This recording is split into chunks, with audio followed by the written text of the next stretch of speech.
think we got it. I think we might be. Are the electron codes tuned? Tay Chilla got the electron codes tuned in. What's going on, everybody? Epic moment tonight. Thank you for tuning in. We got Project Initium and Planetary HQ, the Legacy Foundation for Human Progress, together in one room. This is historic right now. What's his name? What's the Greek historian's name? Sophocles. Socrates, a philosopher, but there's one. I think it's Sophocles. Let's go with that. That sounds right. Titus. Those are two completely different names. Yeah. Okay, I think they're both Roman historians. If they were alive right now, they'd be writing this down with the biggest feather they could have found off the biggest bird, with the most expensive ink from the most farthest sea, and they would have been writing it down like a monk, saying, "This is historic." When mind, body, and shut up! When mind, body, and spirit come together to dispense truth, and also to have a little fun while doing it. I'll get off my pulpit right now, but you know it is. D-Bake the Wise, Magnus Sloth, Tay Chilla. It's already crazy that we're together, and we're joined by my brothers. Initium. You guys can introduce yourself. Mason. Brandon. Justin. You guys have seen them before on the channel, so you don't. If you haven't seen the other Aliens in the Woods with Initium on the channel, go check that out. We dropped it in the past. Same boys. Unfortunately we were missing the other two of Planetary HQ, but it's some good shit. You can get to know their background story because I don't want them to repeat it right now because that'll put me to sleep. They got some cool shit to talk about. We're gonna dive into a little bit of their New Orleans expedition. And then we're gonna go deep into the woo. They encountered some vampires and some spirits, and apparently linked up with some boat gods. And they're gonna give us the inside scoop. Before the end of the video, you're gonna press that subscribe button, so I don't have to remind you right now. Hit that like button right now, though, if you are listening and if you are watching, because it helps us get this information to the front page. And without further ado, before we get into the woo, hit me with that. New Orleans. I heard you guys arguing. You heard people from there saying New Orleans. Yes, New Orleans. But I heard you're supposed to say it Nolans. You gotta be from there to go that route. Okay, is that like the New Orleans, and they can hit the Nolans. Nolans, yep. It's other coon-ass Cajun guys say. Okay. Nolans. Yeah. So Planetary HQ and Project Initium took a special ops mission to New Orleans. New Orleans. And what did you find? What was the uncovering? What was the mission? Well, the first day was all about the paranormal. The second day was all about treasure hunting, legends. So the first day, it's all about tracking down, going on a wild goose chase, tracking down a vampire. We had to go through a courier. We had to go through, go through where? Or no, not a courier. It was a concierge. Courier is on the top of my mind because of the package thief, but that's a story for another time. But no, the concierge. So we had to go through the concierge. We had to get some information off a bunch of people. Go into some what was that shop like? Some voodoo shop. Well, yeah, the voodoo shop. We got a lead about a librarian, a bookkeeper. So we met up with him. That sounds so cryptic. Very cryptic. It's pretty cryptic. How did you find it? Were you like scouring above top secret forums? Well, what was the pre-work? We didn't know. Actually. You didn't know actually. So you were New looking Orleans for a vampire. it didn't start that way. Yeah. Okay. New Orleans is well known for being just a hot spot of all sorts of paranormal activity, overt and otherwise. People they're not shy about it, and they take a lot of pride in it. So we just went down, just completely open to see what was going to go on, and we got led down a path. We really did. It wasn't really our plan. It didn't start off that way. We started doing interviews, asking questions. We started finding out these people have seen spirits. Look at this video. Look at this picture. People have dropped some really interesting stuff, and then we just keep hearing everywhere about the vampire queen of New Orleans, and we're like, we got to meet her. We got to give her an interview. Sounds ominous. It wasn't easy. We had to track her down. So that's all these old hotels and librarians, he's like sitting on a book, like a stack of books, surrounded by books, and he's been sitting in that spot for like 30 years doing nothing but reading books. Now, when you say surrounded by books, imagine going into like some wild Harry Potter type library. These books weren't just on shelves stacked next to each other. The shelves organized. were books. The shelves were the books. It's like the room requirement. It was just full of books everywhere. Yeah, it was phenomenal. The guy was very intelligent, although he downplayed. He was very knowledgeable. Yeah, But he downplayed it quite a bit. He knew like pretty much where every book was. It was highly impressive. It was very impressive. There was one person that walked in, or no, I think one of us brought up vampires, something about vampires, and he was like, "Oh yeah, I've got that book right on that right there." I was just they're all yeah, it was very impressive. They had the vampire codes. They had the vampire codes. What I thought they had the next spot. Yeah. they had the next spot, which was important. So that was the vampire codes. What I thought was impressive was he was this real quiet, reserved guy. He just wanted to read and sell his books that he's amassed over the years. And just by talking to him and getting him to open up, he just unleashed all this information about history, the Civil War, everything that happened there. And he gives us a lead on the Vampire Queen, so we managed to find her at her, what was it? It was her bar? It's a restaurant. She got a few places. There's a lot of vampire-themed places in New Orleans, and she owns them all. She runs them all. There was, because it wasn't the secret speakeasy, but it was like a front for that, I guess. So that would lead you we there. won't get too much into that, but yeah. that was a very interesting experience. I'll just say we got an interview with her. She doesn't show herself on camera because she's a vampire, but you can hear her in the video. That's coming up. And then we got a lead on a secret vampire speakeasy, and I'll just leave it at that. Yeah. Oh, did you guys go? We did. We sure We did. did. She gave us a secret passcode, and we'll. You ever seen like Blade? They're going to the club, and like everyone's got the yellow eyes and they're dressed up, and it's like No way. Was that what it was? It was half of that. They were all dressed up like that. It's the refined version. What time of the day? What time of the day is this? Yeah. People are dressed up in this club. What time of the day? Is this at night or is He it was like like? familiar, if you know, like It's like in the evening, Yeah. early yeah. evening. He had like he was covered in tattoos, all fuck? black. In an alleyway. So you More showed- rings than he had They're fingers. talking about. You guys That's actually not all showed up to tech. an alley and motherfuckers are dressed like Neo Matrix Blade. He had like the Yeah. color contacts. They had and the yellow, Oh, yeah, yellow he had the eyes. eyes. Yep. Yeah. And he let us up that's there. fucking crazy. Okay, but about the The plot thickens. Yeah. What?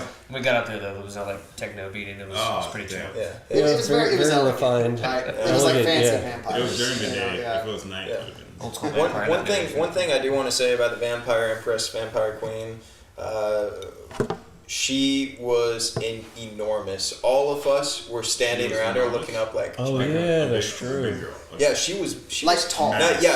tall, not She like had the big, canines, she was too. tall. She did Nephilim have tall? canines. Yeah. Well, not Almost. quite, but I mean, And she it did has a have different fingers. cause. She did have natural Amazonian. fangs. Oh, Yeah. wait, for real though? Yeah. Yeah. For real. Interesting. Yeah. No, Yeah. how do you know it's natural? Yeah. I mean, there's like Well, little tiny things. Are really Yeah. That's what you seem, Yeah. according to That's them. what she said. Yes.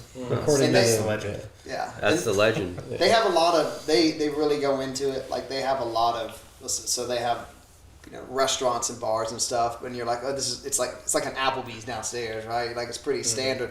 And then you go upstairs and they have the seance room. And they Oh, have, that's what I want to hear about.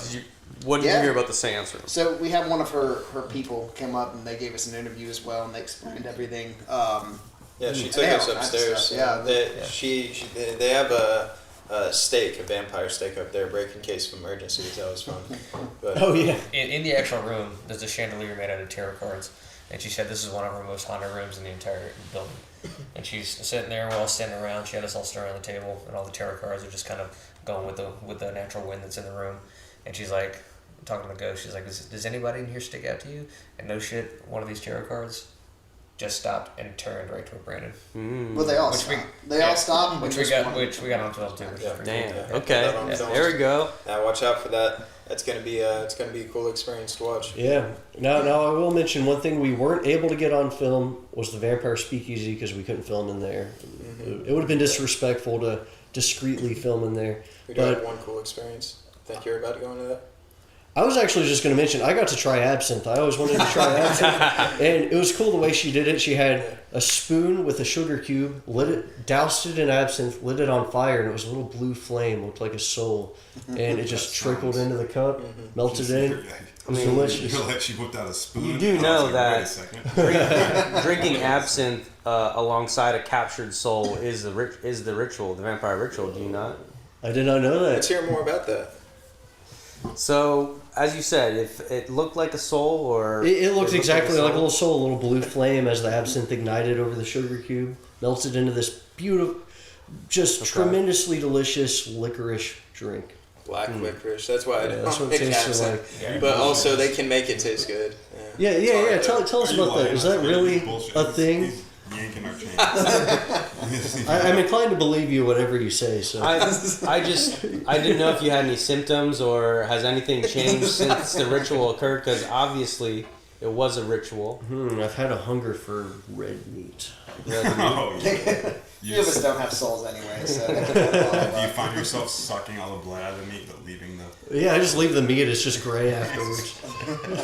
No, it's okay. So the backstory is that it's not actually someone else's soul. It's actually capturing a bit of your soul. So it's the fascination. It's the attention you put on the ritual that actually takes a little piece from you, and then you Keeps them end up alive drinking forever. it. It's a trade. What have I done? Because psychologically, you're like, I take the absinthe, you take my attention into the little ritual.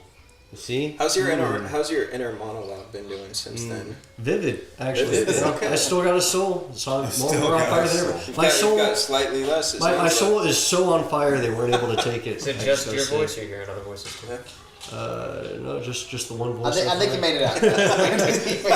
And today's sponsor is absinthe.com. Yep, Seraphic Protection. It'll get you places. .com. Yeah, but That's the our website. but the first day there was phenomenal. It was a fun time, paranormal stuff. Also got a hold of another guy who owns a very haunted mansion. And I've got a lot of things in common with him, which is why I was able to connect with him. Luring young man he's- to his he's, haunted mansion. Classic vampire. So this guy, he was also Vampire. he was also in He the wants Marine to Corps. suck your blood. Yes. He was also in the Marine Corps like us three, and then something I have in common with him was he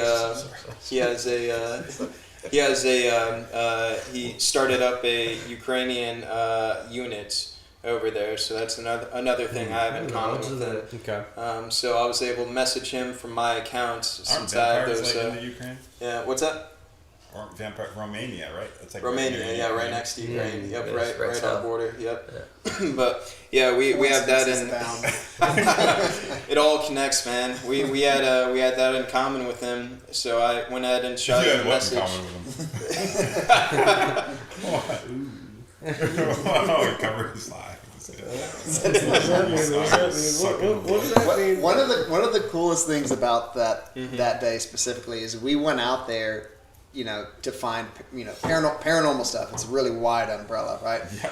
But everybody that we ran into, everybody had something to say. Yep. And there a lot of them in a funny New Orleans accent. That's awesome. Oh, that's Yeah.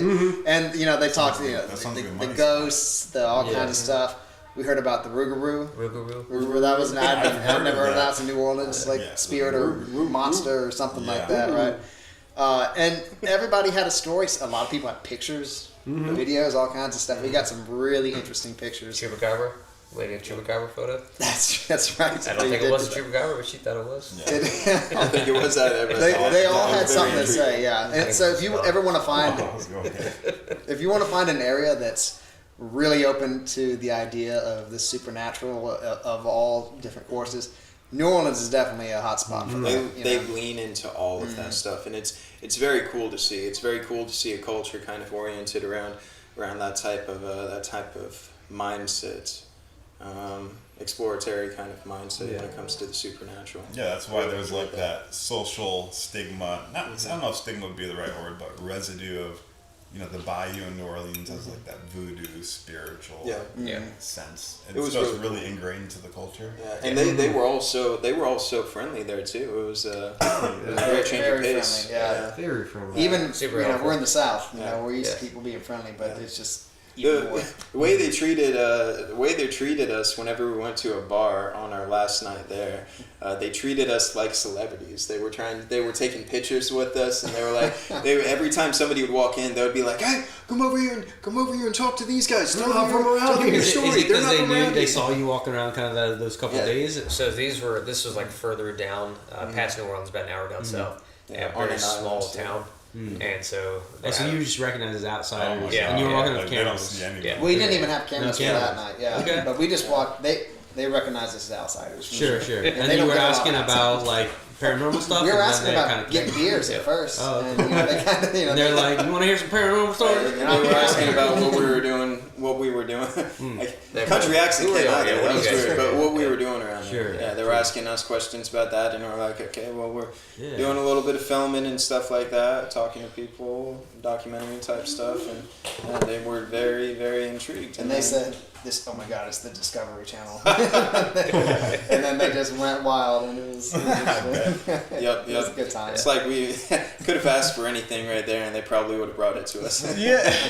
But we just partied with them. It's a good, that whole They were a area. lot of fun. I mean, good vibes, New Orleans down, the whole area. And there were so many things that we heard about that we didn't even have time to explore.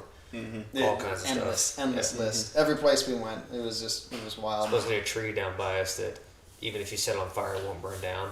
Whoa. And kill you or something like that. Something if you something bad happens. Yeah. Anybody tries to do it, they It's all like get jacked the, up. like the Annabelle doll when you go up to the Yeah. Annabelle doll and flip it off or something. Show the Annabelle doll your butt. And Well, everything that we did, everything that we found was from a local. So What we just the- talked to locals, and they said, like, what's the lore around here? What have you experienced? And they would tell us, and then we go They explore it. all And knew it everything. was all It's good. I'm wild. excited It's for the footy. Basically, what the Anunnaki did when they landed on planet Earth. Just get the locals, see what's going on. Yeah. Yeah, the locals got all excited. It's like, What's up, bro? This is the most terrifying day of my life. Do not be You guys were afraid. the Anunnaki of that podunk town. Yes, Not saying we're the Anunnaki, but Not blowing it up, but not saying Anunnaki. We got two folks in the live chat. So what's up, Charles? What's up, Bone Thugs Nah? So we got What's up? Charles saying, "Victory to the destroyers of darkness." Amen, brother. Amen. That's right. Cheers. Talking about Amen. into that. we can cheers to that. I need to have another drink. Two And cheers to it. then, I'll raise a fist. and then on a more Get it. comedic note, Bone Thugs Nah says, "Definitely a dad meeting." Smiley face emoji. He knows. He knows too much. Dad recognized Dad. It's Wait, am I dad? You're an honorary dad. You're a dad in the spirit realm. That's That's right. in spirit realm, okay. So Well, you had a kid with son, a vampire. Daughter, love you. You know Sorry, I haven't that been- one day you woke up and you were like, oh, that was weird. My stomach feels a little bit empty. But the spirit plane, it's different. That's The like males do it's work. like that for me 24/7. Every time I wake up, I gotta eat around the clock. So, I must have a lot of you kids, must have a lot man. of kids. Genghis Kong up in here. Nothing surprising. Yeah. So we went when we went to the hotels, right? Oh, nice segue. He's got more. Yeah. Every hotel that we went to had so much paranormal stuff that they had somebody specifically dedicated to, like, they knew there was a whole SOP of greeting people and being like, "Oh, you guys are here to see the ghosts? Yeah, we got the ghosts. They're in the back. Come, they're in this place and that place. Go for it. There's no like charge." Was there any salesmanship to it, or is it just like a thing that everyone knows about and they point you like, yeah, like if you want to go see it, like It's these that. kinds of There's things? no, they're not trying to get you to buy anything. Sure, You don't okay. even have to get a room. Yeah. They're just like, "You want to see the room? Yeah, it's up. Yeah, there's ghosts everywhere." Okay. Like every time. Unless the room is actually sold to somebody at the time. But I mean, even the concierge, he's like, "Hey, you guys actually get to film me because this is my work, but this is what I've seen." He pulled out photos. He's like, one of my friends actually took this photo in like the auditorium or wherever. We've got those photos, by the way. Yeah. Yeah, I got to mention with Justin's charm and social prowess and social engineering, we came in there and the concierge was real mysterious and he's like, "I cannot disclose this information." And then by the end of it, just having a conversation with him, He was digging through his drawers. he was chasing us down. Wow. He was chasing us down like, wait, look at my phone. I got Look at these photos. ghosts. I got ghosts, man. I got. He was such a cool guy. I really For a enjoyed it. second. Yeah. You won that bet. Synchronicities, man. You What's won that? that bet. Huh? You won that bet between. I did win that bet. Yep. I won that bet. No, he didn't win the bet. I did win the bet. Yep. So then you talked about the card turning. That was a paranormal thing. What Yeah. Probably. out of the whole trip? What was like the top 3 paranormal things Did you do any like meditations? Do a little seance? What's going on? No, we were real focused on getting to the end of the journey. Okay. So we were very objective oriented. Got it.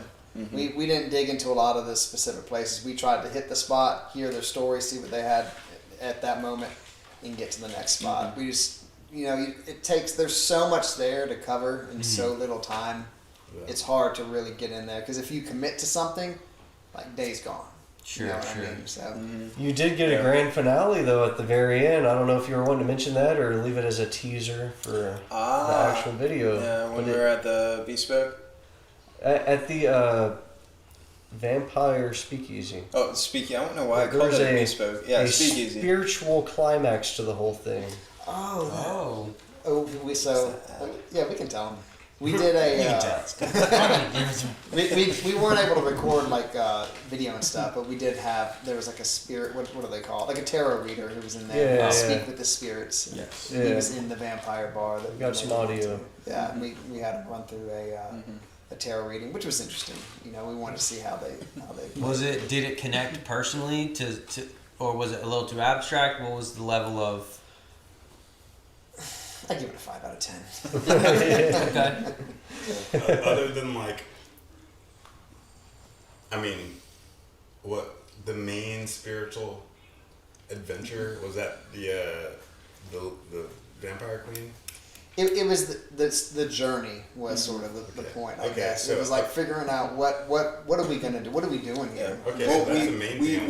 we did originally have one primary objective in mind, and it was going to this one haunted mansion. But then we found out that we couldn't get a hold of the owner for a little bit. It was the same dude that I had various connections with, like synchronicities with. I'll say that one dude who founded the Ukrainian group and stuff like that. But he didn't get a hold of us until like a day later. He messaged me back and we spoke about it, and he was writing the book and getting stuff prepared. Next time we go there, we're gonna have an inn there, but that was one of our primary objectives, so that fell through. But we did have other plans in mind, and we just kind of went on and exploration. It's unfortunate though, because that was the most haunted house that was there. So there was a lady like in the early 1800s who very wealthy, and she murdered and tortured 13 slaves in the attic.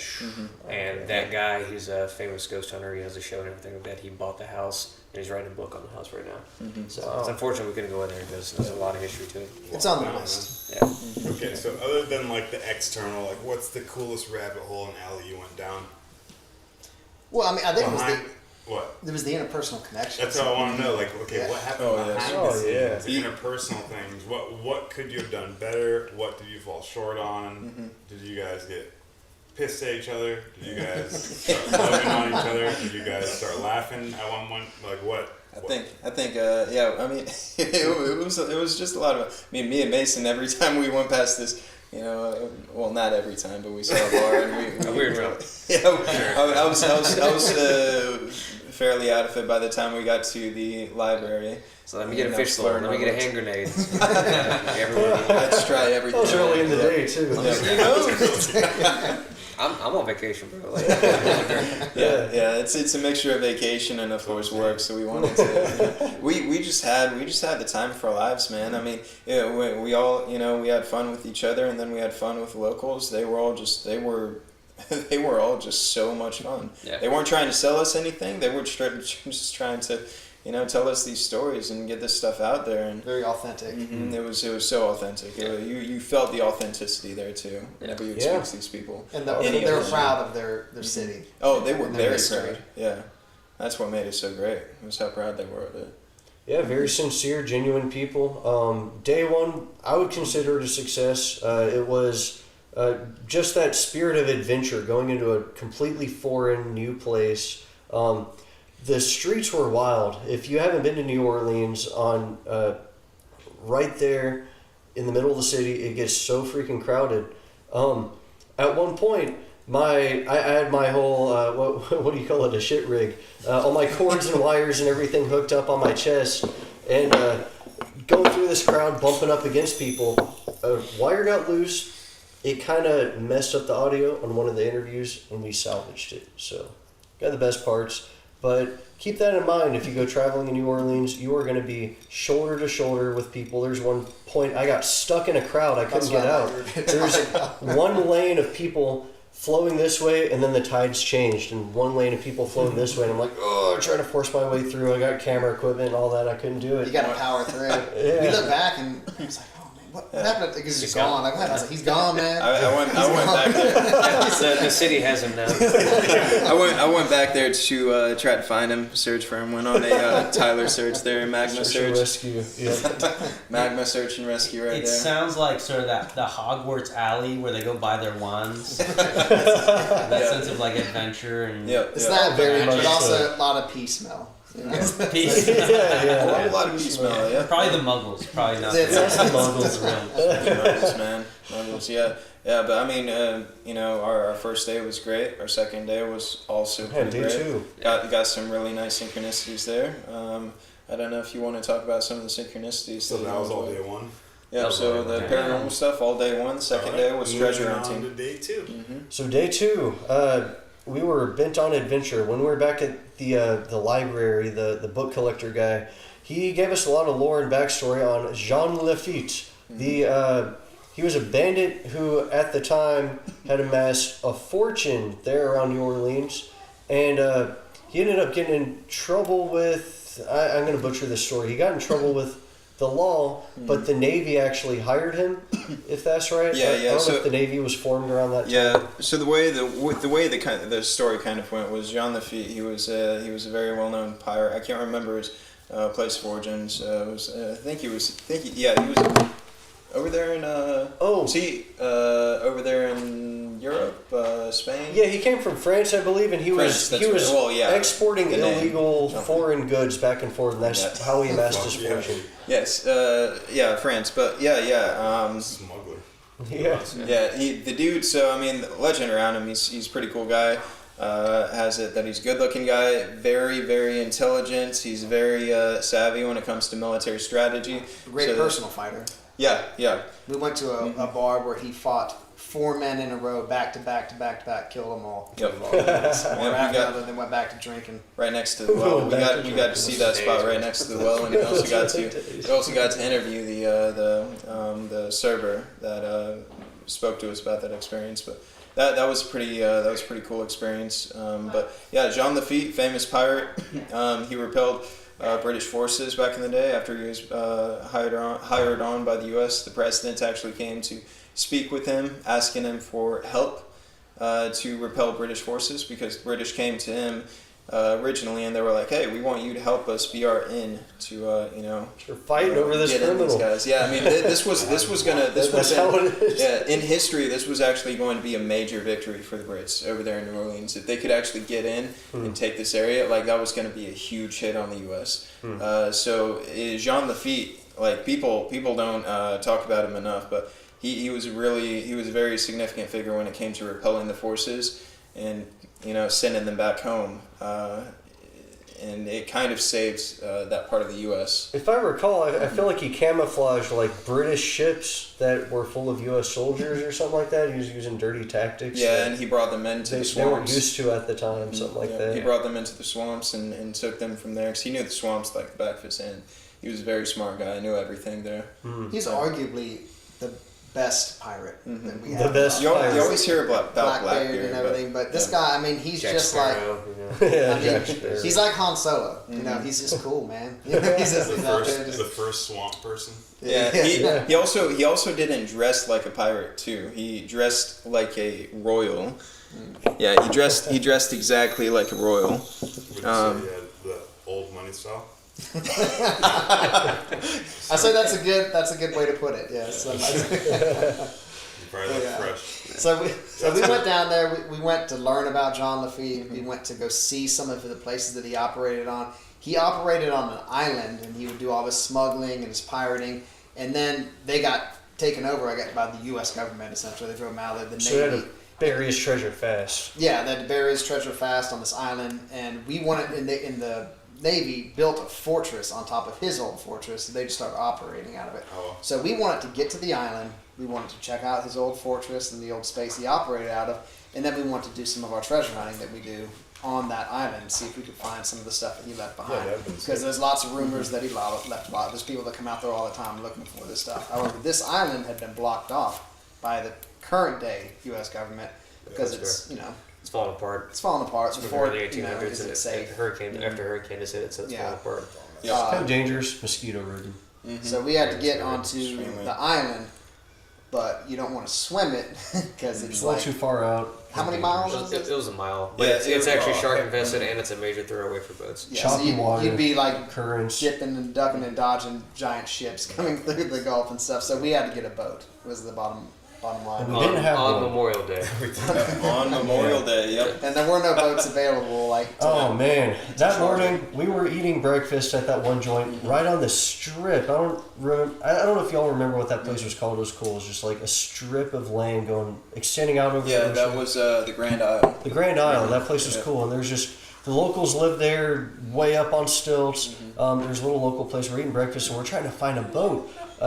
I'm looking on Facebook Marketplace for a cheap used boat or something. Y'all went out to try to rent one, and you weren't able to. It was way too expensive. Oh, we something could like have, that. but it would have been too expensive. Yeah, too yeah. expensive. One of the guys Smooth offered talker us over here. $600. Yeah. Yeah. So we had different objectives that we divvied out. So I mean, Justin and Magma, they were going to go out there and they were just going to interview people, interact, and get some good interviews with locals. And mine and Mason's objective was to go out and find somebody with a boat. So our objective was to go out there and find somebody with a boat. failed. Yeah. Yep. Well, I wouldn't say that we failed. I would say that the guys who were interacting with people more were the guys who ended up getting the boat. Because me and Mason, we were searching for a good spot to go to with a bunch of locals, out on the beach, and they were going straight to a kind of a hot spot right there on the pier, right where there was a restaurant, bar, a bunch of other stuff, and as they were conducting interviews. So the first day was dedicated to paranormal. The second day is dedicated to treasure hunting. Yes. Yep. Yep. Okay, With okay, a lot of give us- intel we got give us from the first day Give us too. a quick highlight reel of the treasure adventure. Yep. Well, Justin, you managed to find this family that had a yacht just kind of parked there. They were traveling around, and you smooth talked them into letting us in. We came in and sat down in their little kitchen area in there, and Yep. So long story short, I mean, we pretty much just Smooth talked. I would Yeah, say He built the rapport. I would Yeah, say that would be it was all due to the nature of the locals being so generous and open Okay. that it was Yep. like we were Yep. able to make it work. I don't know if you rolled up your pant leg. I mean, I did what I had to do. Those guys We had were a also mission, we were very gonna military accomplish friendly, so we had that to share with them since all three of us were That military. could, So that could. Yeah. I was gonna say. Hit 'em that with a seems couple like of the light channel, codes. yes, yeah. the they back channel. they were going out fishing on a speedboat, and they're like, "We'll give you a ride." So we're able to hop on just in time, Can you drop us off over here? make it through this narrow pass. So the guy who owned the yacht engineered artificial islands out there. I guess they have to create wave breakers. Yeah. So that was his job. He goes out and works on that. So this island was kind of guarded by this barrier of You guys met rocks. the right guy. Yeah, Yeah. the synchronicities were just Synchronicities, yep. off the charts. Yes theory. It was getting a little shallow, but You need to They- explain this yes theory later. yeah, you got to touch on that because that was a big component of this.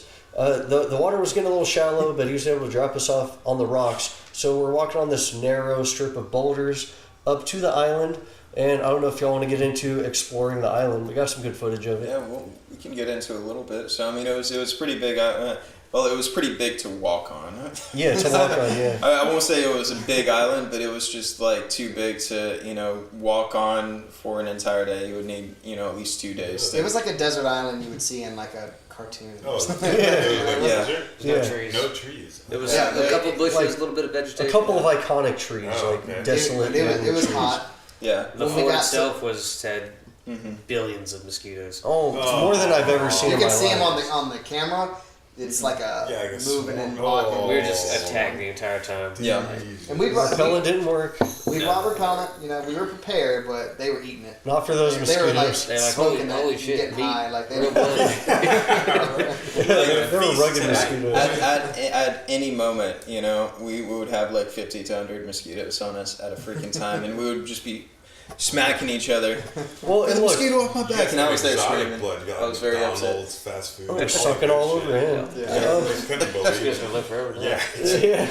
But with that vampire blood, you're right. But we made it. We found the fort. Yep. We did. Now I should mention the mosquitoes found were a bad around The fort. the Oh, fort, fort. So you the said what freaking fort? fort. There were forks out there too. A lot of shit washed There up were on shore, forks, yeah. yeah, stuff that washed up in the tides. And the mosquitoes weren't as bad out in the desert, but the fort was surrounded by a swamp, so we had to wade through that. And yeah, mosquitoes like crazy. I wish we had a little more time to climb up on that fort and explore it. It was like an old castle, really cool. There were radio towers way up, a little off a ways, but Built we're- of shells. Yeah, it was Yeah. built that That season. was I think it was very finished cool. in Shells is started in mortar. 1814. Yep. And I think it was finished in like 1824. And it was, the entire thing was like the mortar almost was made of shells. a lot of history there. And who made it? The U.S. military. The military made it. Yeah. Okay. They made it on top of John Strongest Lafitte's local- spot. Wow. Yeah. because there's some, there's a word for that, like cement made of shells. I'm sure there's a word for it. I don't know what it is. Shell But we did kind Cement. of we climbed up some steps and we found a little grotto kind of area. So we actually went down, waded through the water down into there. We found a little what would you call it? An alcove. Yeah, like an alcove with these thin windows where they'd probably point their bayonets out or whatever. And the walls were just teeming with crabs. It was crazy. The whole place was moving. Yep. Yep. Yeah, really cool. And then we were debating whether they're actually going to come back and pick us up or they're just going to abandon us on the side. Oh yeah. Stuck on the desert island. Yeah. They Because we got were there like 6 hours and then they showed up. they were very Yeah. flexible Yeah. with us. Yeah. Well, we Did spent you after we get their found the number? fort. Oh yeah, we actually sent them a gift afterward for being so cool. Yeah, dude. We spent a fair amount of time actually doing treasure hunting, like looking. You know, after we found the fort and got everything documented that we wanted to see, we spent several hours looking for the actual treasure. You know, kind of arguing. We think it's over here. We think it's over there, and you know, working on it. Gradually getting dehydrated and Yeah. heat stroke. Yeah, there were a few arguments there. Getting delirious out there. My personal idea. No, fuck you. Your idea sucks. It's, Yeah. Yeah, So that was essentially me and Justin back and forth. so yeah, just, And you guys caught all this on camera. Yep. Yes. Perfect. I see. No technical difficulties. No nothing. Oh, that's the fun. That's what I'm asking about. The behind the scenes. So there might be a second trip. We'll see. Comes out strong. I won't reveal what we found, but I will say, on the way back, the guys picking us up, I guess the tides had changed and the water was a little too shallow for them to get out to us. They almost didn't make their boat out to us. We were about to have to swim. I think they just made it work. I think they got out and pushed the boat. we He stood yelled at us, standing he's in like, the Gulf, Yeah. $1,000 will come get you. right off the shore. Like, I'll swim back, motherfucker. I'll live here now. Yeah. I will remodel this old Civil War base. I'm gonna eat those crabs. Nice. So what was that the last day of the adventure? Yeah. Just 2 days. And that was the same night that we went out to the bars and chatted it up with the locals. Celebrated with the locals. Yep. So yeah, celebrated. They got wild. We tried to get wild. We didn't stand a chance. They outwilded us. Yep. By It's freaking Cajuns, man. yeah. So was that like a small town bar, dive bar, Very, or Very was it small small town town. dive bar. Yeah, it was like when Only you get bar. off of Grand Isle, you come down this other strip. Oh, I know that's one. Yeah, you come down this other strip and In the you swamp. got some more But busy. places there. Small bar, packed. Packed full of people. Everybody knows everybody. Yep. Yeah. Yeah. So Somebody you else showed will up. walk Should in went and down there and they'll did be some like, urban exploring though, because off the sides of the roads, there's like hurricane damaged homes and Oh, you're boats, right. That'd be all kinds of crazy. shit that's just abandoned. You're like, man, That'd be go sick. do that. Yeah. Some sick pics. We only had 2 days though, 2.5. That's why I want another trip. There's so much to explore out there. yeah, I yeah, haven't even seen the footage yet. yeah. I haven't seen. Yeah, We the dropped the next trailer, trip it's didn't gonna we? be all I of haven't us. even seen the footage from Taylor, Mississippi yet. We dropped the trailer for the. Coming at you soon. Taylor, Mississippi, New Orleans. Yep. all that footage. Yeah, she'll be fine. You did drop the trailer?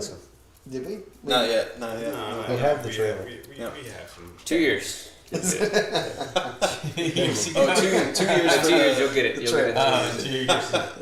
But you'll get it soon. I really want to go back next time. I'm excited for all of us. Next time we go, we should all go together. Mm-hmm. Yep. Get that planetary out going. I want to go to Contact in the Desert. That sounds cool. Yes. Oh yeah, same here. That's what I'm talking about. That'd be a All lot of of us fun. at contact. Oh, man. Who's bringing the DMT? Right? They land in front of us. So we got a lead on the seashell buildings. Okay. Charles in the chat says ancient Rome used a shell-based cement Thank that you. is better than modern cement. I think you. they're still trying to figure out what made it so strong. That's that ancient Roman Oh, cement. you know, What is it called? Cement. Schlement. It was? I don't know. Nah, I think it was Schlementi because they spoke Latin. Because that's in Italian. Clementi. Okay. Shout out to Charles in the chat. Yep. Genius. Appreciate that. And hit that like button if you could, get the video up to the front page. And if you made it this far, I'm sorry for listening to our stupid jokes. But hit that subscribe button or make sure you are subscribed, dude. You want to stay up to date with all celestial broadcasts. Shout out to New Orleans. Shout out to Schlement. Shout out to the Romans. Let's do a little hard transition All right. to some UFOs, anti-grav conspiracies. What's up? All right. What's up? What you got? I got something actually.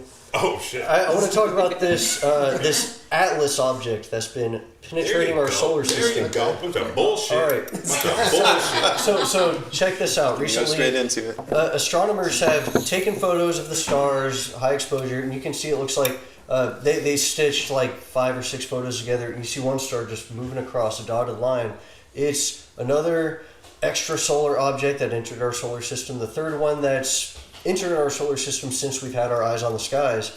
You say the way you said it was like I pictured like a high def resolution image. No, it's like a fucking. Like It looks like a star. It's like It's an blurry. It's like an 8-bit they can say pixel. that. It's Filmed like with an a potato. 8-bit pixel. Yeah, it's like what I is don't know how they that? can say this is the third thing that's interstellar object that's entered our That fucking they've galaxy. detected. Big Yeah. object. Yeah, we That's can only approach observe Earth. like what less than 1% of Yeah. our. Well, I mean, haven't 1 or 2 been within our lifetime, right?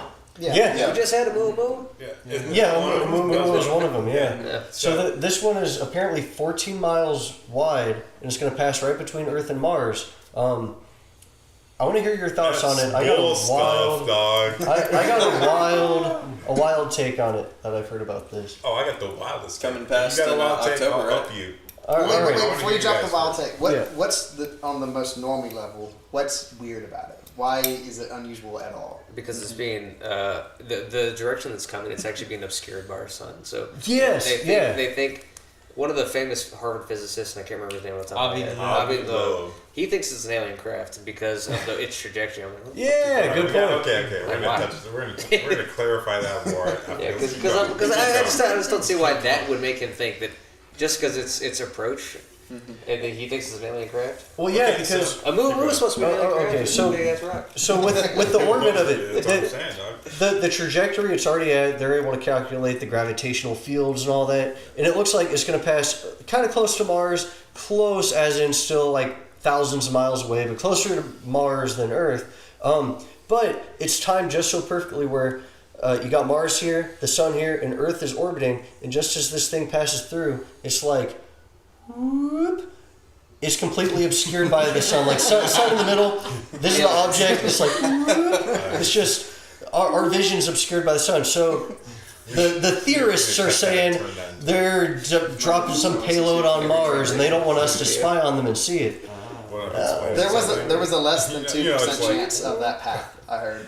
Okay, It was a okay. statistical Or they're anomaly. picking up a payload from Mars from the pyramids and they're transmitting the biodata which pyramids collect. We've talked about this before on the channel. They transmit it back to HQ.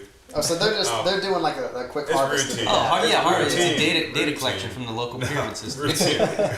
You guys didn't know? Come on. I'm gonna go to the sun and refill at the sun. Like a normies. So I guess what I've heard is yes, it's on a very specific trajectory into our solar system, and it's not only passing like Mars; it's passing by Venus too. And somebody said that yes, it's getting it's like going behind our sun, and if an intelligent species were to invade our solar system, they'd use our sun to shield themselves. And then B, if they want to collect data, they go by like Mars and Venus so they can drop off buoys, like data buoys, to study while they come into Earth. And I think that's Avi Loeb's conjecture. Why do you say that? We saw you coming 2 years out. Well, first of all, shout out to Avi Loeb, but I look at him sideways sometimes, and he's from Harvard, and Harvard, from my studies, has been co-opted by the intel agencies. Some would like to call it the deep state. Shout out to UAP GERB. It's the UARC, the University Affiliated Research Centers. These are MIT, Harvard, all the Ivy League universities has astrophysics programs specifically with directors that are placed from the CIA, and they hire them for black budget and secret programs because they want the freshest minds. And every time you see an astrophysicist from MIT or one of these UARCs, the ones that are affiliated with the government, black budget DoD, Pentagon programs, when you hear these spokespeople coming forward saying certain things, you always hear a certain narrative, you know? And it seems like they're always pushing this alien threat thing. They want the populace afraid. So I love Avi Loeb.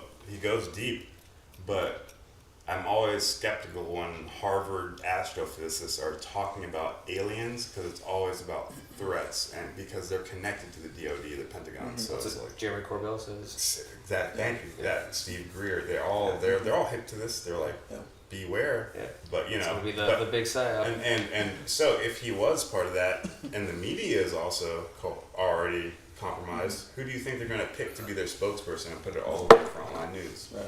The Avi Loeb. Oh, he already works for us. That's fucking. So You know what I mean? then what is your take? Yeah. So then what is your take? My take is that it's a bunch of bullshit. I'm not saying Avi Loeb is a psyop. I think that he might be getting fed information from someone he thinks is legit, but could be working for the program. Sure, but I mean, so it's rocks, space rocks. Space rocks. Probably. I mean, my 100% question. space rocks. My question is, where is he getting that it's that first off, if they are aliens, where's he getting that they're a threat, that they're coming here to destroy us? Like, That's just the way it's spoken about. He It's saw, so he saw spooky. Independence Day. Yeah. Well, officially, I think it was like a 2-day summit where they talked about this, and they went over every specific situation. You know, every specific, every outcome that could possibly happen. Yeah. So they're like, what if they come and they're positive? They had a conversation about they're positive. What if they come and they do this? And they were neutral. They had an entire conversation about that. And they also had a conversation about what if they were a threat. And then they only focused on that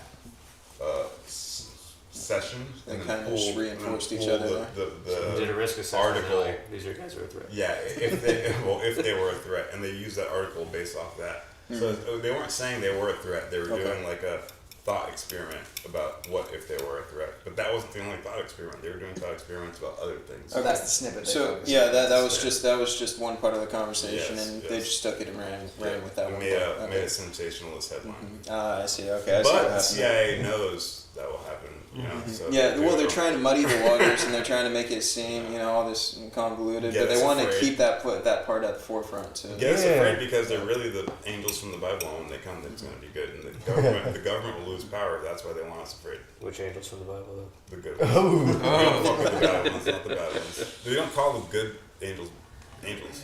Demons. Okay, it makes sense that they would highlight something they might know with certainty is not a UFO, call it a UFO publicly, then everyone looks foolish for believing in it, so it's like, oh, aliens must not be real. There is a even wilder theory, though, that a group of scientists recently have, with the James Webb Telescope and all this, kind of debunking of the Big Bang. The date keeps getting set back and back. And everything's kind of coming into question, all of our modern understanding of cosmology. We're kind of back at square one. And so one of the questions coming up is, how much of the universe actually is antimatter?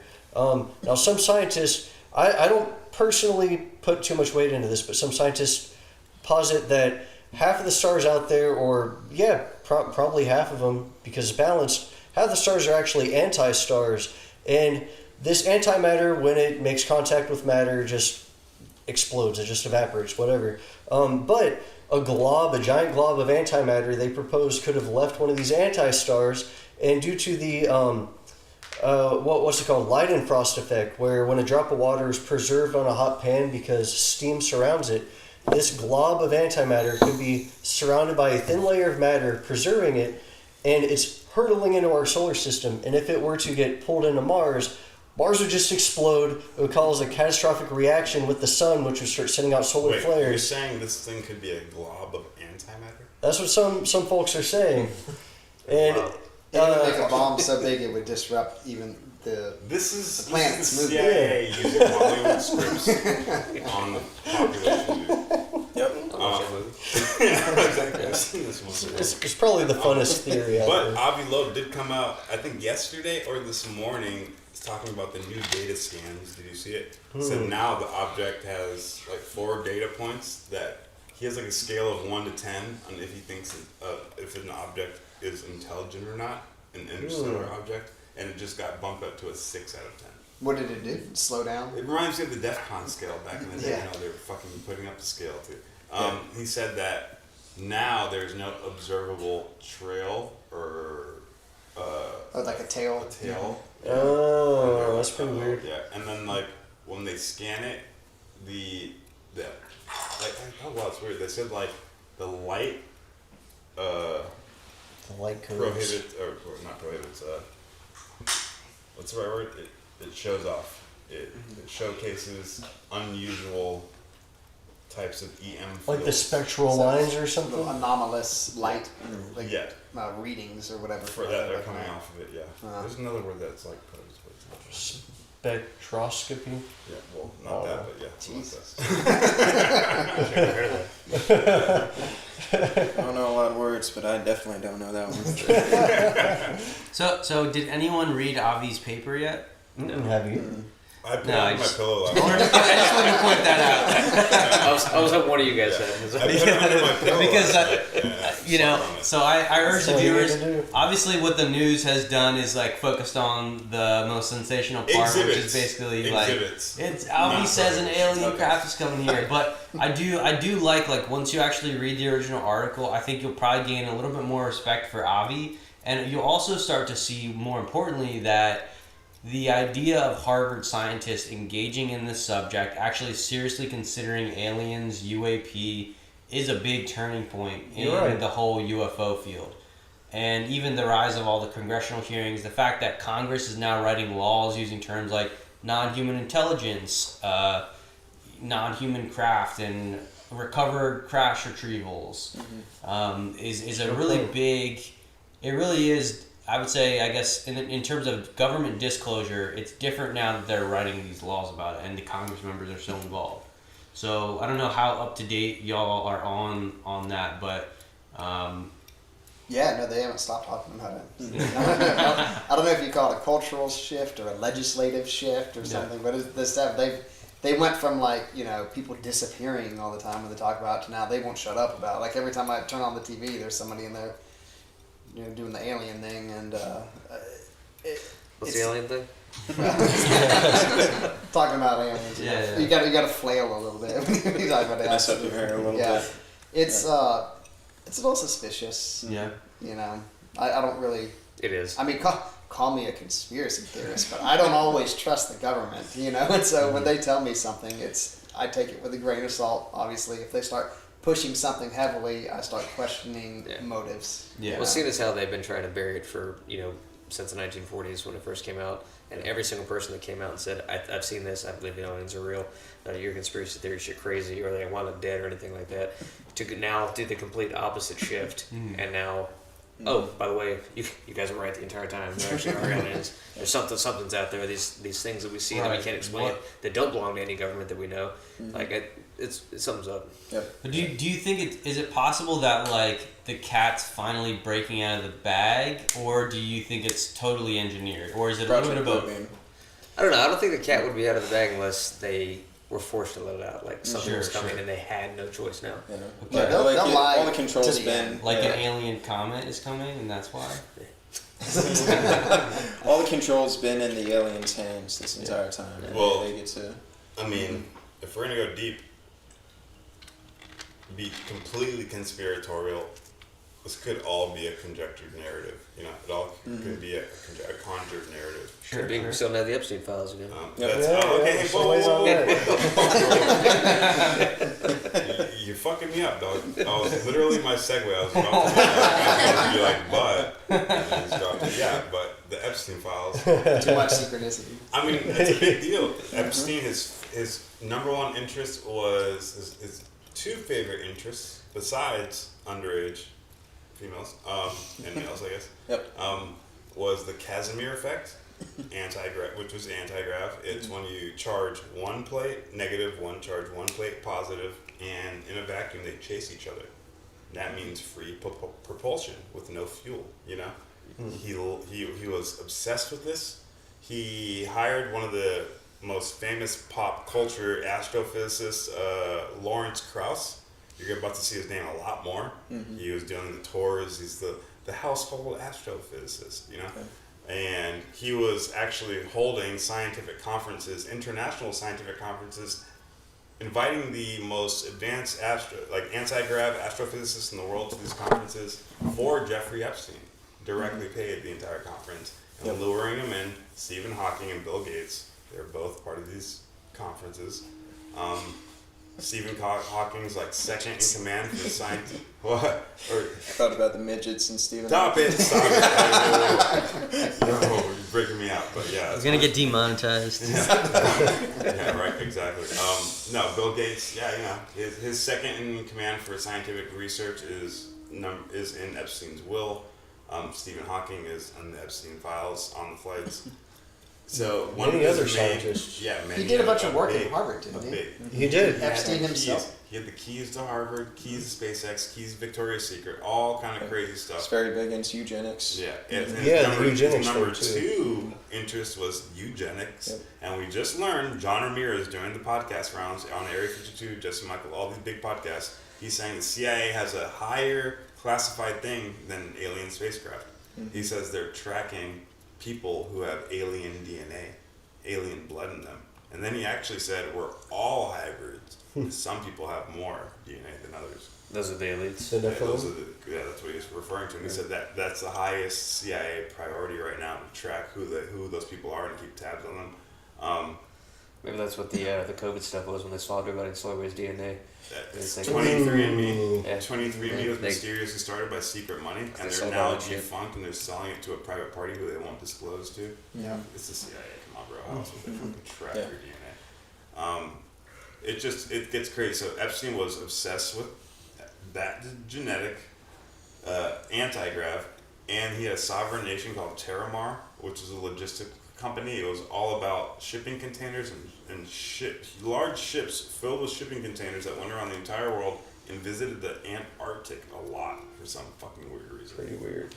And they were a sovereign nation with their own. They were a country. This is fucking weird. And he's getting paid with CIA and Mossad money. But what I'm trying to say is, Our money.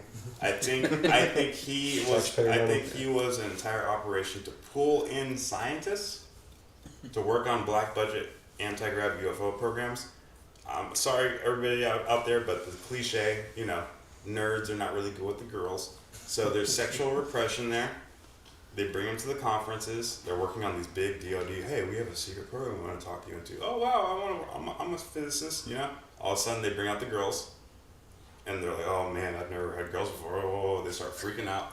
Hey, you want to come back? We have these others, after hours, all that kind of stuff. And they get them to work. How can we get them to work on the most secret thing in the world, these alien spacecraft, but make sure they don't fucking say anything about it?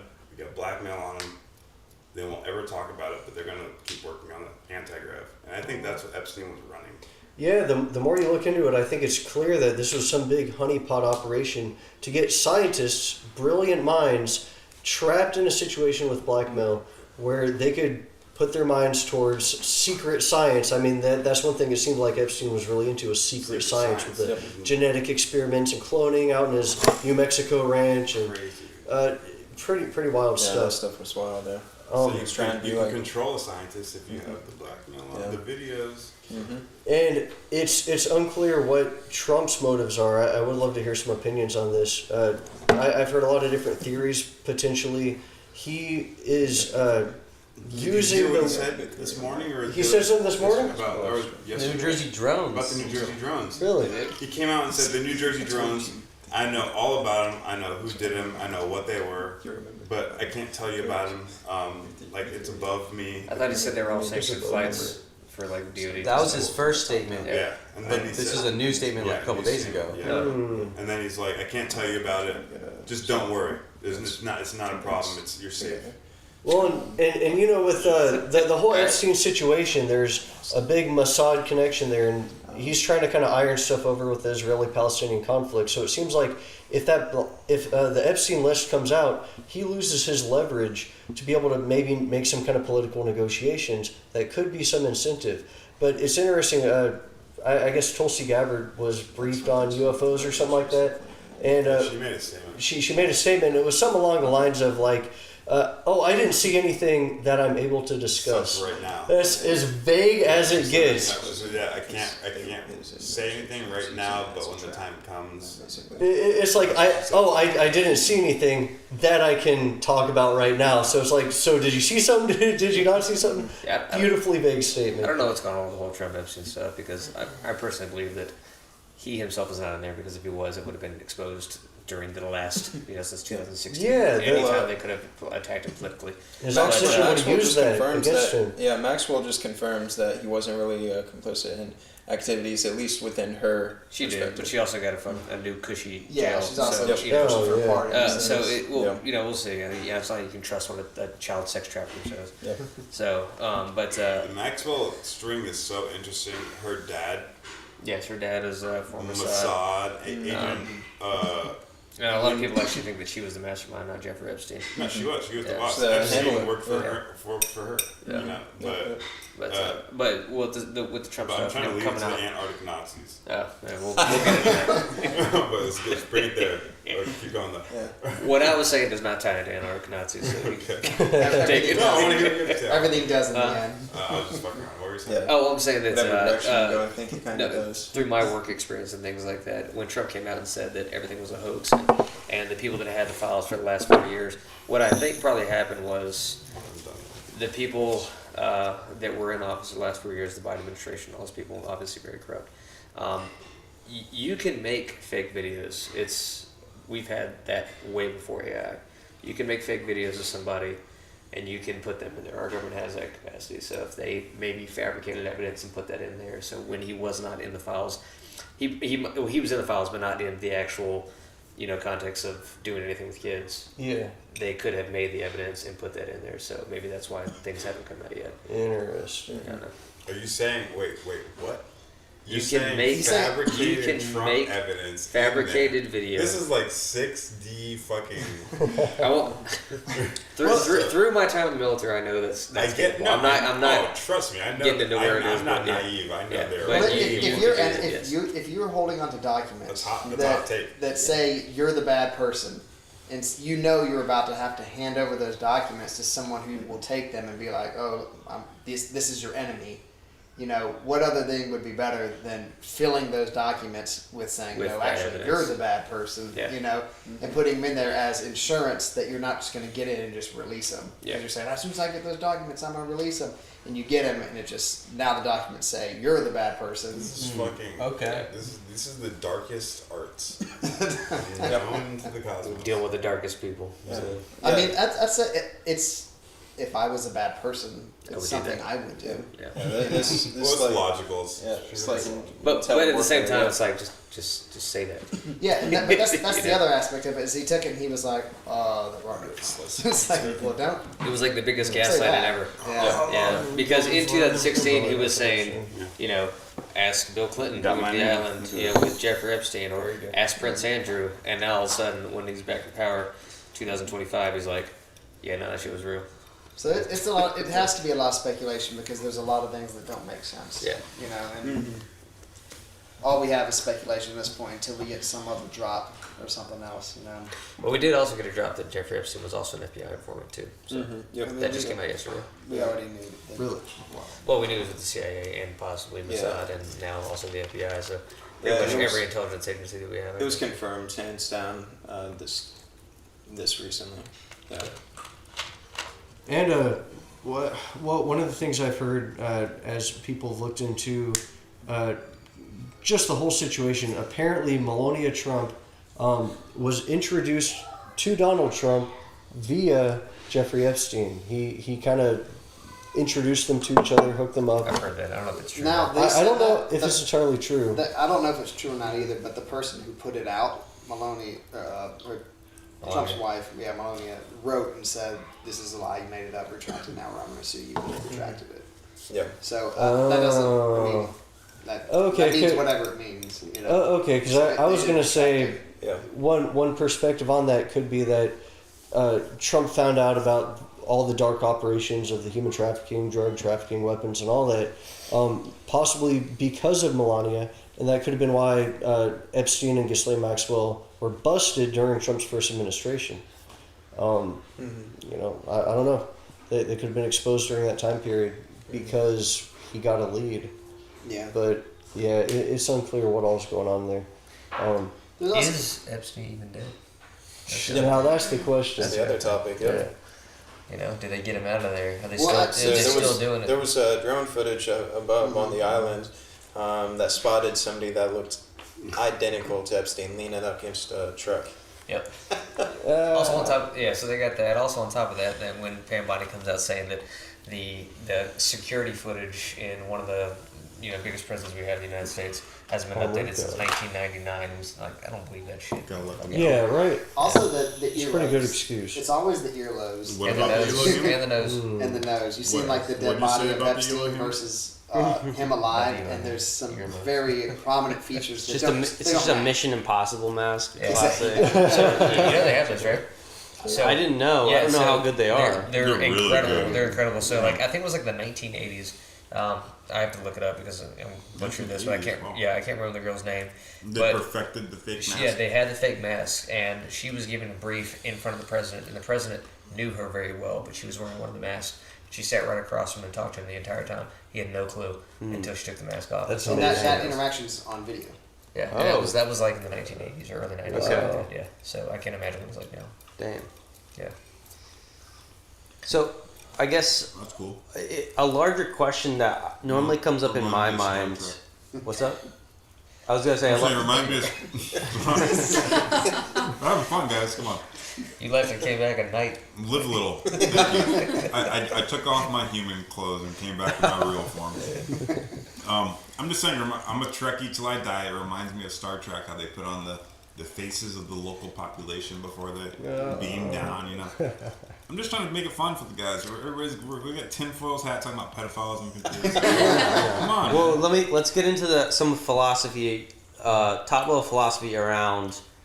Make it fun, though. I'm kind of curious. Yeah, we'll keep it fun, but the question that I Advance always sort of come up with when we look at the worst of the way that power leads the world is this question of like, how much attention do I put on on the stories versus what am I doing in the world to change it? And like, obviously we have two different projects linking up, Initium and the Legacy. So I'm curious, I want to give you guys a little spot on, Project Initium as a whole, or just like your personal lives, having participated deep in the military. You guys understand, I guess you could say, the bare necessities of sort of having to become like the warrior, but then also, the building the family and making the world a better place. So I'm curious, that dynamic. How do we flip the script and get away from the Epstein? How do we beat the Epsteins of this world from what we can do? That's a good point. Just So- the wrong guys. I feel like Just kill 'em. we're not That gonna is one way. say YouTube or something. We're gonna keep it. Now you're trying to monetize. So no, I think like something everybody can do and everybody can kind of work for it because everyone's got their own problems. You know, we're rich, we're poor, we got time, we don't have time, we got a family, no family. Everyone's got an entirely different situation. You can wake up, right? Wake up. That's the most basic. That's where everything starts, and it's we're such a small part of the population that even thinks about this kind of stuff. You've seen all the psychological studies. There was a psych study, right, where they bring the person in, and they're like, hey, they don't tell him what he's there for, and he sits down in a waiting room like this, and he sits down, and then like beep, something beeps, and everybody else gets up. Right? They all think they're in the wait. He thinks he's in the waiting room. They're all paid actors, and everybody sits back down. A couple minutes goes by, and beep, they get back up. Eventually, it beeps, and this guy stands up too. He's kind of looking around, and he's like just doing what they do. Well, everybody leaves. They keep beeping.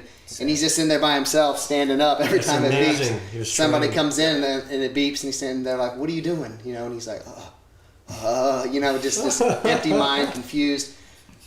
That worked. That worked on like 80 to 90% of the population. I've seen videos like that was very interesting. If we can use the resources that we have at hand to break that mentality, that's something everybody can do. Just working for that. And I mean, you've seen the crazy videos when they have like a math problem and they're all paid actors in the room and they all flash a fake answer and the guy has a real answer and then they're like, oh shit, and they like change their answer. Yeah. It's the same thing. Because steeping your insecurities. Just breaking that mentality at the most basic level. You're all wrong. Punching out people. It's what it's for. Exactly. You're not Star Trek. There's a Star Trek episode about this. Jean-Luc Picard. Really? Never mind.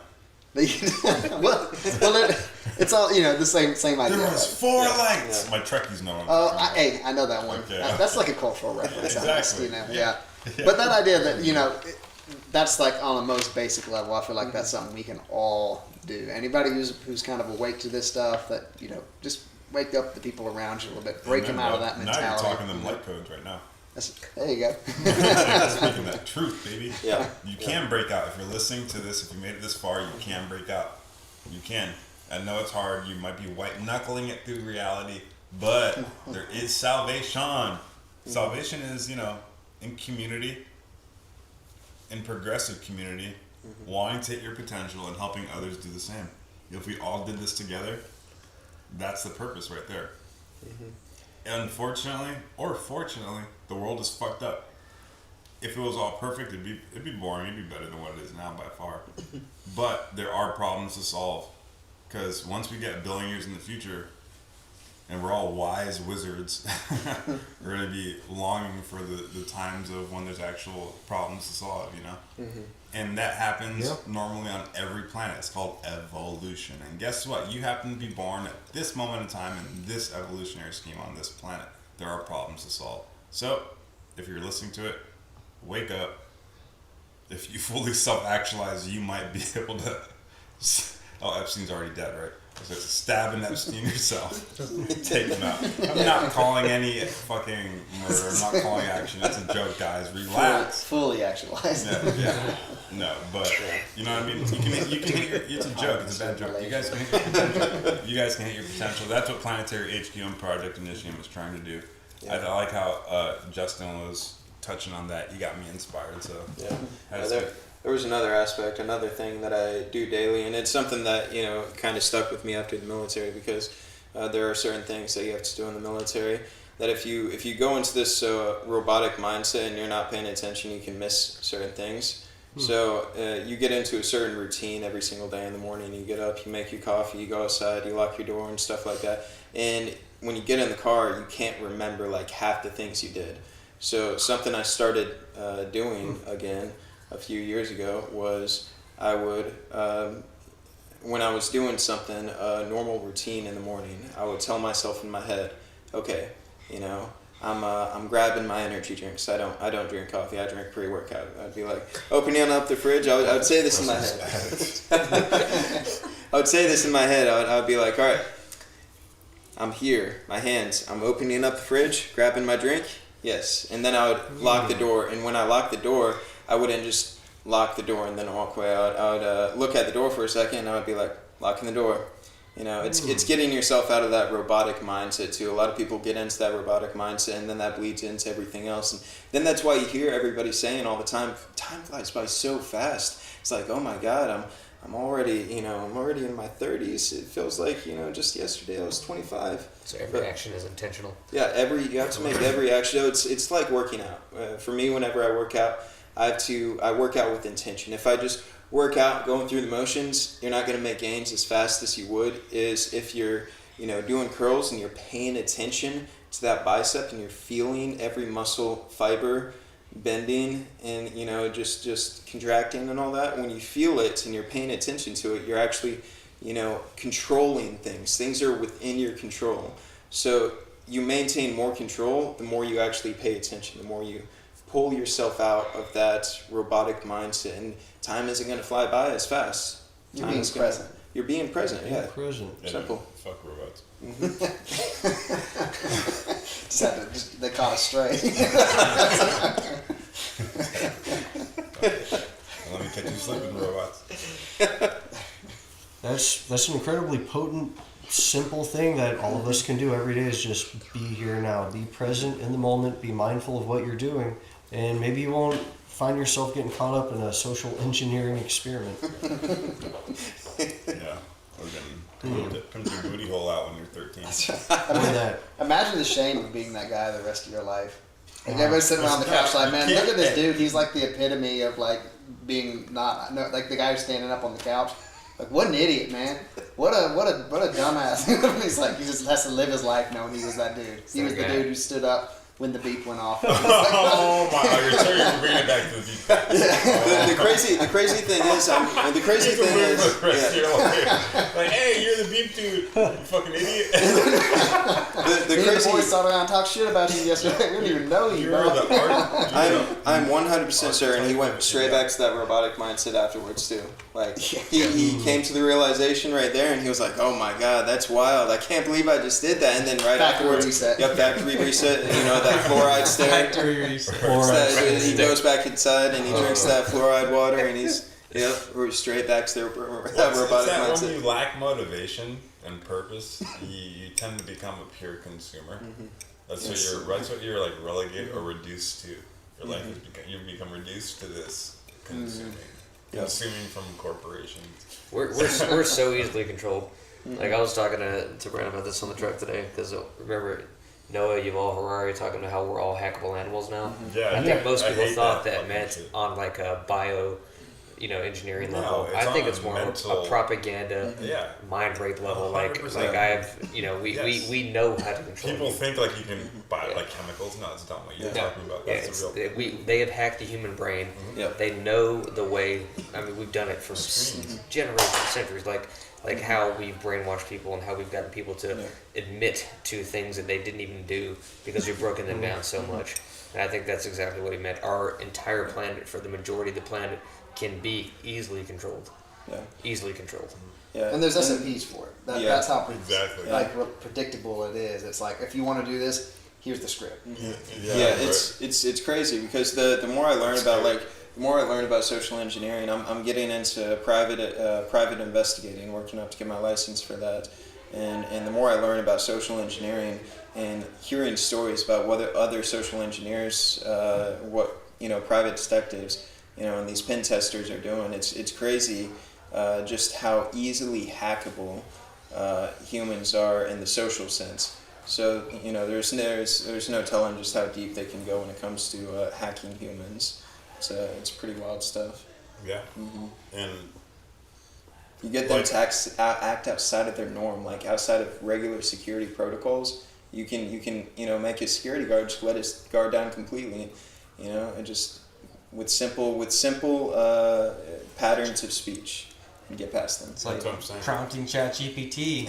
Yeah, prompting people. They call it NLP, neuro linguistic programming.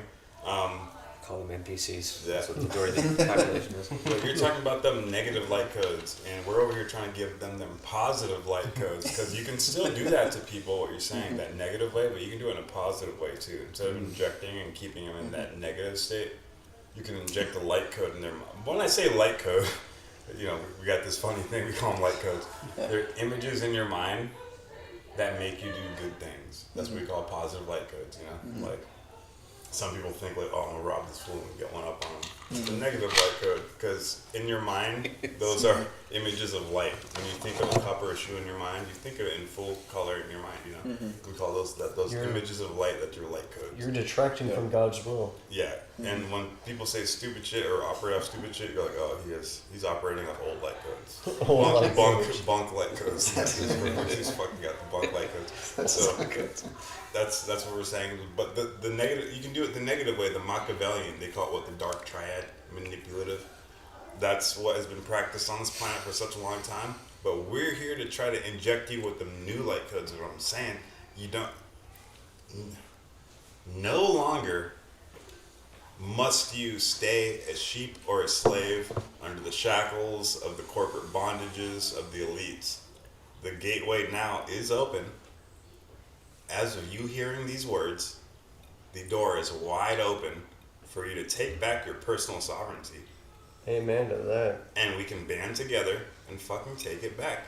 I know I'm wearing this stupid Knights thing on my chest. It's your armor of God. But I lean into it because I think everybody else is such a stickler. But that's a representation of me wanting to mix energies, me wanting to, I mean, I'm mixed, I'm half black, half Mexican, but I'm trying to mix as much concepts, like the most beautiful picture is everybody's thought on that canvas. And then when we get all the thought forms together, we paint that multi-dimensional picture, and then we have the beautiful picture. And if we can make that on Earth, we can. Think of it. Every single thing you see in your reality is nothing but a projected thought form. Some guy thought of that, and now you see it in reality. Yes. So if we think of that beautiful picture, if we think hard enough, we can make that in reality. I believe this is possible. It only sucks that we all got born in this moment in time, like I said before, and people suck. They want to kill each other, they want to rape each other, and it might take 1,000 years. But does that mean we should fucking quit? No. No. So get them new light codes. Shake your hips and spread it around, baby.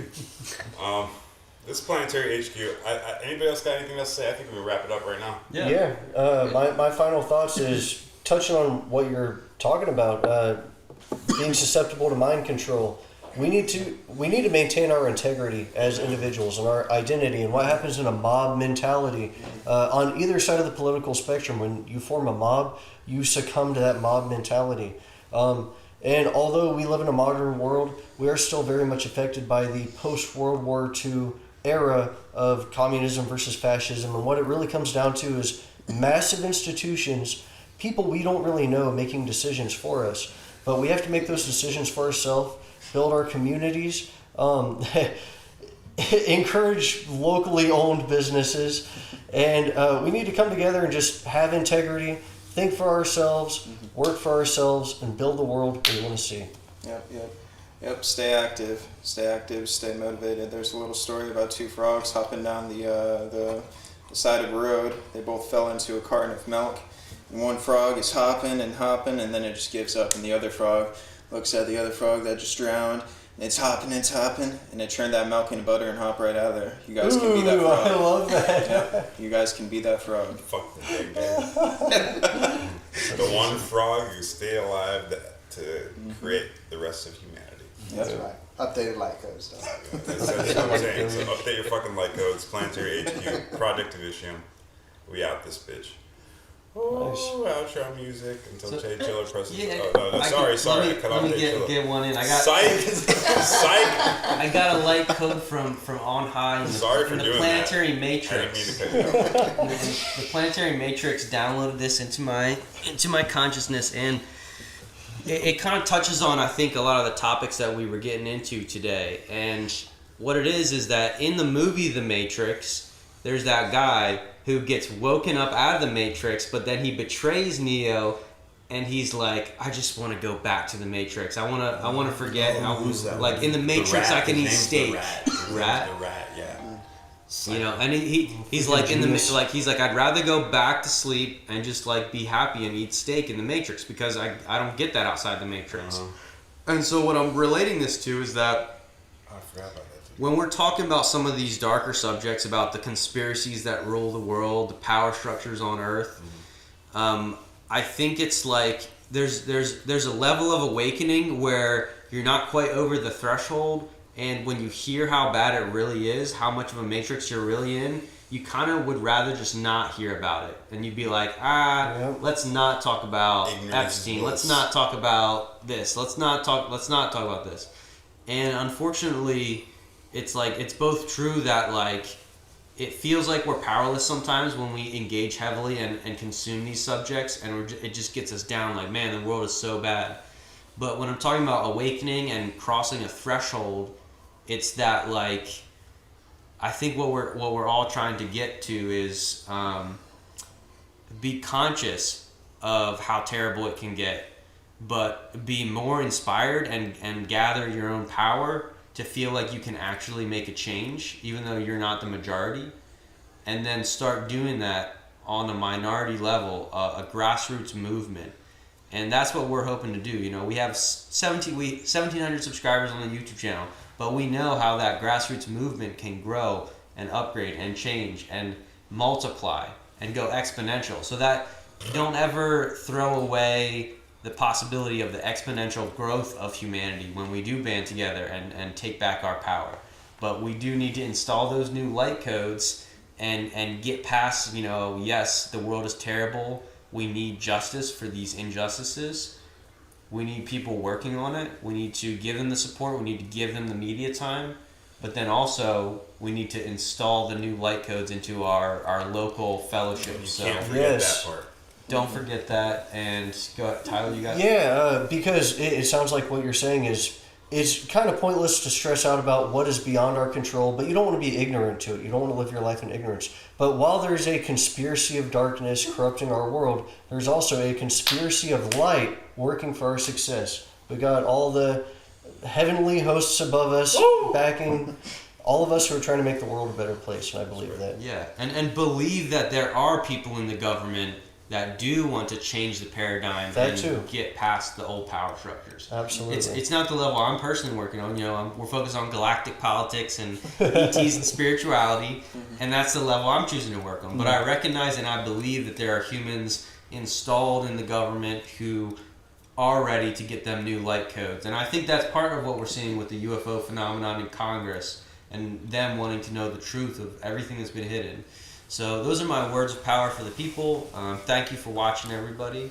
And if anyone else got any last chimes, ring the ding. No one else has anything else. I'm saying that right now. Shout out to everybody watching this. If you've made it this far, shout out to you. Appreciate it. Go check out the shirts. We got shirts in the description. $30 really helps. $21 to manufacture. We're only making $9 profit. We're trying to get them light codes in your pocket.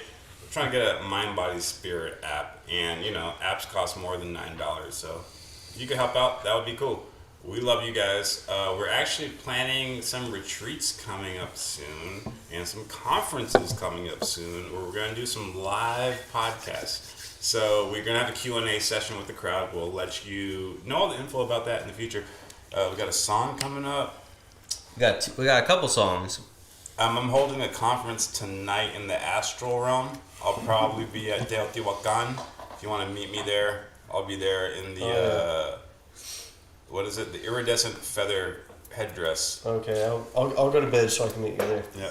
I gotta get up early, dog. I'll catch the next one. All right. All right. We love you guys.